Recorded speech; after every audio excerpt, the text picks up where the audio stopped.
Welcome to RTV. నేను మీ గయాజ్ని. దివంగత నేత, ప్రముఖ గాయకులు బాలసుబ్రహ్మణ్యం విగ్రహాన్ని పెట్టొద్దంటూ తెలంగాణలో కొంతమంది వ్యతిరేకించడం జరిగింది. దీంతో ఆంధ్రప్రదేశ్లో కూడా పెద్ద ఎత్తున అన్ని జిల్లాల్లో కూడా ఆయన అభిమానులు కావచ్చు, వివిధ రాజకీయ పార్టీలు సైతము వ్యతిరేకిస్తున్నారు. ఆయన ప్రపంచం మొత్తం ఆయనకు అభిమానులలో ఆయన విగ్రహాన్ని ఎక్కడైనా పెట్టుకోవచ్చు అనేది కూడా ఆంధ్రప్రదేశ్లో చాలామంది, అంటే ఆయన అభిమానులు కావచ్చు, వివిధ రాజకీయ పార్టీలు మొత్తము గళం విప్పారు. ప్రస్తుతం మనతో మాట్లాడేందుకు బ్రాహ్మణ కార్పొరేషన్ డైరెక్టర్ భువనేశ్వర్ ప్రసాద్ ప్రస్తుతం మనతో ఉన్నారు. ఆయనతో మాట్లాడదాం. చెప్పండి ప్రసాద్ గారు, అసలు అంటే తెలంగాణలో ఆయన విగ్రహం పెట్టొద్దని కొంతమంది మాత్రమే వ్యతిరేకించడం, అదేవిధంగా నిన్న శుభలేఖ సుధాకరు, అంటే బాలుగారి బావమర్ది శుభలేఖ సుధాకర్ గారికి పోతే ఆయన అడ్డుకోవడం, దోయడం కూడా జరిగింది. దీన్ని ఎలా చూడొచ్చు అంట? ఇది దురదృష్టకరమైనటువంటి సంఘటన. తెలుగు రాష్ట్రాల్లో ముఖ్యంగా నెల్లూరు సాహితీ కేంద్రంగా ఒక గాన గంధర్వుడుగా ప్రపంచవ్యాప్తంగా ఉన్నటువంటి తెలుగువారి హృదయాల్లో చిరస్మరణీయ స్థానం ఏర్పరచుకున్నటువంటి ఎస్పి బాలసుబ్రహ్మణ్యం గారికి హద్దులు ఏర్పరచడం అనేటువంటిది శోచనీయమైనటువంటి విషయం. ఎస్పి బాలసుబ్రహ్మణ్యం గారు తెలుగు చిత్ర చరిత్రలో సినీ ఇండస్ట్రీకి తన గానము ద్వారా, అది తెలంగాణనా, ఆంధ్రప్రదేశా, లేకుంటే మహారాష్ట్రనా, ఇంకొక తమిళనాడా, కేరళనా, లేదా కర్ణాటక అనేటువంటి భేదాలు లేకుండా ఎక్కడ తెలుగువాడున్నా ఆ తెలుగు చలనచిత్ర పరిశ్రమ దాన్ని అభివృద్ధి చేసే విధంగా, తన గానాన్ని వినిపించే విధంగా ఒక చిరస్మరణీయ పూజ్యుడుగా తెలుగు చలనచిత్ర రంగంలో విరాజిల్లినటువంటి ఎస్పి బాలసుబ్రహ్మణ్యం గారి విగ్రహాన్ని ఒక సంకుచిత భావధోరణితో తెలంగాణలో కొంతమంది, అందరూ కాదు, ఒక సంకుచిత మనస్తత్వం కలిగినటువంటి వాళ్ళు వ్యతిరేకించడం అనేటువంటిది దురదృష్టకరం. వాళ్ళు ఈరోజు అటక్ నుంచి కటక్ దాకా, కాశ్మీర్ నుంచి కన్యాకుమారి దాకా ఈ ఖండాంతరాలు దాటి ప్రపంచవ్యాప్తంగా ఏ తెలుగువాడున్నా కూడా ఎస్పి బాలసుబ్రహ్మణ్యం గారి మాట వింటే, పేరు చెప్తే వ్యతిరేకించేటువంటి వాడు ఎవడూ ఉండడు. ఈ విధంగా వ్యతిరేకించేటువంటి సంకుచిత భావం కలిగినటువంటి వాళ్ళు నిజంగా మూర్ఖులని చెప్పి ఈ సందర్భంగా తెలియజేస్తా ఉన్నాం. ఒకటి ప్రసాద్ గారు, ఇప్పుడు ఈయన ప్రపంచంలో అంటే అమెరికా, ఇంగ్లాండ్, జపాన్ తదితర ఎక్కడ తెలుగు వాళ్ళు ఉంటే అక్కడ పోయి పాడుతా తీయగా ఇలాంటివి చేశారు. ఆ దేశాల్లో కూడా ఎంతో ఆరాధిస్తారు, ఒక దైవంగా చూస్తారు. ఆయన పాట ఇప్పటికి కూడా కొన్ని దేశాల్లో మామూలుగా వింటుంటే ఆగిపోతారంట వినడానికి. అంత ఇది ఉన్న వ్యక్తి విగ్రహం పెట్టవద్దనడానికి నిజంగా ఇంత చరిత్ర కలిగి ఒక బాలసుబ్రహ్మణ్యం గారి గొంతు వినపడితే అన్ని పనులు మానుకొని ప్రపంచవ్యాప్తంగా తెలుగువాడు ఎక్కడున్నా కూడా దానికి మయమరిచిపోయేటువంటి వ్యక్తి యొక్క విగ్రహాన్ని సంకుచిత భావంతో ఆపాలనుకుంటున్నారంటే అది నిజంగా ఒక పిరికిపంద చర్య, లేదా అహంభావపూరితమైనటువంటి సంకుచిత భావం. ఈరోజు పాడుతా తీయగా అనేటువంటి ఒక మహోన్నతమైనటువంటి దాన్ని ఎంతోమంది చిన్నపిల్లల్ని సమర్థులైన గాయకులుగా ఈరోజు చలనచిత్ర పరిశ్రమలో ఎస్పి బాలసుబ్రహ్మణ్యం గారి తర్వాత ఈ పరిశ్రమకు పాడేవాడు ఎవడన్నా ఉన్నాడా అంటే ఆ యొక్క పాడుతా తీయగా ద్వారా వేలాది మందిని, వందలాది మందిని గాయకులుగా తీర్చిదిద్ది ఈనాడు చిత్ర పరిశ్రమ నిలబడడానికి ఈ యొక్క లిరిక్లో, పాటల్లో బాలసుబ్రహ్మణ్యం గారి కృషి ఎంతో ఉంది. ఒక బాలసుబ్రహ్మణ్యం గారిని తెలంగాణకో, ఆంధ్రాకో పరిమితం చేయడం అనే దుర్మార్గమైన విషయం, ఒక దుర్మార్గ చర్యగా దీన్ని అభివర్ణిస్తున్నాం.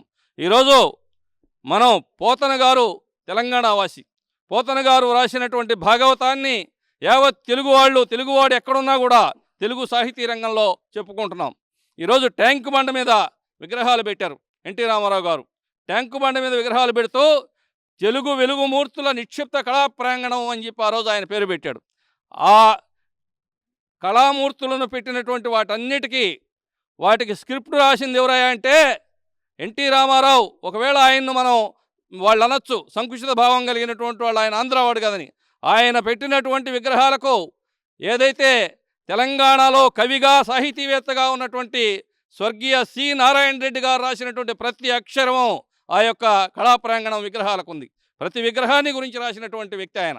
అదేవిధంగా దాశరథి గారిని ప్రతి ఒక్కరూ అభిమానిస్తారు. శ్రీశ్రీ గారు విప్లవాత్మకమైన భావాలు తీసుకొచ్చి చైతన్యం తీసుకొచ్చే శ్రీశ్రీ గారిని ఈరోజు అందరూ తెలుగు వాళ్ళందరూ మేము ఆయన్ను అనుసరిస్తూ ఆయన భావంతో జీవితాలు మార్చుకున్నటువంటి సందర్భం ఉంది. ఇటువంటి తెలంగాణ, ఆంధ్ర లేకుంటే ఇంకొక కర్ణాటకనో ఇదో అనేటువంటి భావం సాహితీవేత్తలకు, కళాకారులకు రాకూడదు. అందున తెలుగువాడికి అసలు ఉండకూడదు. తెలుగువారు ఎక్కడున్నా కూడా తెలుగువారిని అభిమానించేటువంటి అంతా తెలుగు. ఈరోజు తెలంగాణ ఉద్యమం జరిగింది, ఆంధ్ర ఉద్యమం జరిగింది. ఏమి జరిగినా కానీ అవన్నీ మర్చిపోయినారు. ఈరోజు మళ్ళీ తెలుగు వాళ్ళు, ఆంధ్ర వాళ్ళు అన్నదమ్ములు, తెలంగాణ ఆంధ్ర అన్నదమ్ములుగానే జీవిస్తున్న తరుణంలో కొంతమంది దుర్మార్గపు పనికి మాలిన చర్యలతోటి వివాదాలు సృష్టించడమే పనిగా పెట్టుకునేటువంటి వెధవ మనస్తత్వం కలిగినటువంటి వాళ్ళు చేస్తున్నటువంటి పని ఇది. దీన్ని అందరూ ముక్తకంఠంతో ఖండించాల్సిన అవసరం ఉంది. ఏది ఏమైనా ఈ యొక్క వాళ్ళ కుటుంబ సభ్యుడైనటువంటి శుభలేఖ సుధాకర్ గారు ఆ యొక్క జయంతి, ఎస్పి బాలసుబ్రహ్మణ్యం గారి జయంతి డిసెంబర్ 15వ తేదీన తెలంగాణ రాష్ట్రంలో, అది తెలంగాణకు ఒక్కటే కాదు, రవీంద్ర భారతి తెలుగు రాష్ట్రాల్లో సాహితీ నిలయమైనటువంటి రవీంద్ర భారతిలో ఒక సాహితీ మూర్తిని తెలుగు చలనచిత్ర పరిశ్రమకు మహోన్నతమైన సేవ చేసి తెలుగు చలనచిత్రంలో పాటను విశ్వవ్యాప్తంగా శిఖరాగ్ర స్థాయికి చేసినటువంటి ఎస్పి బాలసుబ్రహ్మణ్యం గారి విగ్రహం పెడితే కొంతమంది ఆయన ఎవరో బాలకృష్ణ అంట, పృథ్వీరాజ్ అని, వీళ్ళిద్దరూ ఎవరో అసలు తెలంగాణ ఉద్యమంలో ఎక్కడున్నారో వీళ్ళకి ఇప్పుడు అవసరమా? వీళ్ళకి బాలసుబ్రహ్మణ్యం విగ్రహం పెడితే అవసరమా? ఎన్టీ రామారావు విగ్రహం పెడితే అవసరమా? వీళ్ళకి ఇక్కడ తెచ్చిపెట్టమనండి. తెలంగాణ వాళ్ళు ఎవరన్నా మహోన్నత వ్యక్తులు ఉంటే దాశరథి గారి విగ్రహాన్ని పెట్టమనండి, శ్రీశ్రీ గారి విగ్రహాన్ని పెట్టమనండి. నెల్లూరులో పెట్టిస్తాం, ఈ పార్కులోనే పెట్టిస్తాం. అంతేగాని ఈరోజు తెలుగు జాతిలో ఒక ఈ భారతదేశానికి దిశ నిర్దేశించి ఈ తెలుగు జాతికి ఒక మంచి పరిపాలకుడు ఉన్నాడు తెలుగు రాష్ట్రాల నుంచి అని చెప్పినటువంటి పివి నరసింహారావు గారు ఎక్కడి నుంచి పుట్టాడు? వరంగల్ జిల్లా. ఆయన తెలంగాణ వాడు కాదా? మేము తెలంగాణ వాడు అంటున్నావా? పివి నరసింహారావు జయంతి, వర్ధంతి కార్యక్రమాలు రేపు 23వ తేదీ డిసెంబర్ 23 వర్ధంతి ఉంది.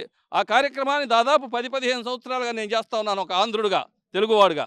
వీటన్నిటికీ పెట్టుకుంటే ఇది చివరికి ఇటువంటి విధానాలతో కొట్టుకోవడానికి ప్రయత్నించే వాళ్ళు వాళ్ళ వరకే సంకుచితంగా ఉంటారు తప్పిస్తే ఇది ప్రజల్లోకి పోదు, ప్రజల్లో ఈ భావం తేవదు. వాళ్ళు కేవలం వాళ్ళ వరకే ఇది నిలబడిపోతుంది. ఈ సందర్భంగా హెచ్చరిస్తూ ఉన్నాం. సాయి గారు మీరు చెప్పండి, అంటే ఈ ప్రాంతీయ విభేదాలు అంటే ఇలా సృష్టించడం కరెక్టే అంటారా? ఇది తెలంగాణలో మనం అందరినీ అనడం లేదు. ఒకరిద్దరు రాజకీయ అవసరాల కోసం వాళ్ళ ప్రాంతీయ భేదాలు రెచ్చగొడుతూ ప్రజల్లో ఏదో గందరగోళం సృష్టించి వాళ్ళేదో గెలుపొందాలనే ఉద్దేశంతో ఇటువంటి గొడవలు పెడుతున్నారు. ఇది మంచి పద్ధతి కాదు. భారతదేశంలో ఎన్ని భాషలు ఉన్నాయో అన్ని భాషల్లోనూ పాటలు పాడి యావత్ ప్రపంచాన్ని మెప్పించగలిగిన గాయకుడు మన శ్రీపతి బాలసుబ్రహ్మణ్యం గారు. ఆయన విగ్రహము డిసెంబర్ 15న రవీంద్ర భారతిలో శుభలేఖ సుధాకరు పెట్టాలని ప్రయత్నిస్తుంటే వాళ్ళ కుటుంబ సభ్యులు కొంతమంది, ఎవరో ఒకరిద్దరు, అందరినీ మేము అనడం లేదండి, ఒకరిద్దరు రాజకీయ నాయకులు చేసిన పని వల్ల ఈరోజు ప్రాంతీయ భేదాలు రెచ్చగొట్టి వాళ్ళు గొడవలు సృష్టించి వాళ్ళ రాజకీయ అవసరాల కోసం ఇటువంటి కార్యక్రమాలు చేస్తున్నారు. ఇది చాలా దుర్మార్గం. కళలకు ప్రాంతీయ భేదాలు ఉండవు. కళాకారులు తెలుగువాడా, తమిళవాడా, హిందీవాడా అని చూడరు ప్రజలు. వాళ్ళ పాట ఎక్కడ బాగుంటే అక్కడ పోయి వాళ్ళ పాట వినడం జరుగుతుంది. ఈరోజు ప్రపంచం మెచ్చిన గాయకుడు ఎస్పి బాలసుబ్రహ్మణ్యం గారు ఈరోజు ఈటీవీలో పాడుతా తీగా ఒక కార్యక్రమం ద్వారా 100 మందిని గాయకుల్ని తయారు చేసి ఈరోజు మన చలనచిత్ర పరిశ్రమలో ఈరోజు ఆ పాడేదంతా ఆయన దగ్గర శిష్యరికం పొందిన వాళ్ళే. అటువంటి గాయకుడు విగ్రహాన్ని పెడుతుంటే దుర్మార్గంగా మీరు ఈ విధమైన ఇటువంటి పనులు చేయడం అనేది చాలా మన ప్రపంచానికే మంచిది కాదు. ఇది అటువంటి గాయకుడు అందరూ మన భవిష్యత్ తరాలు తెలుసుకొని ఉండాలి. సాయి గారు, నిన్న అక్కడ విగ్రహం ఏర్పాటుకి పనులు మొదలుపెట్టారు, పనులు చేస్తున్నారు. ఆ పనులు పర్యవేక్షించడానికి వెళ్ళిన శుభలేఖ సుధాకర్ని కూడా వాళ్ళు దాడి చేయడానికి పోయారు, దోయడానికి పోయారు. దాన్ని ఎలా చూస్తారు? ఇది చాలా ఖండించాల్సిన విషయం.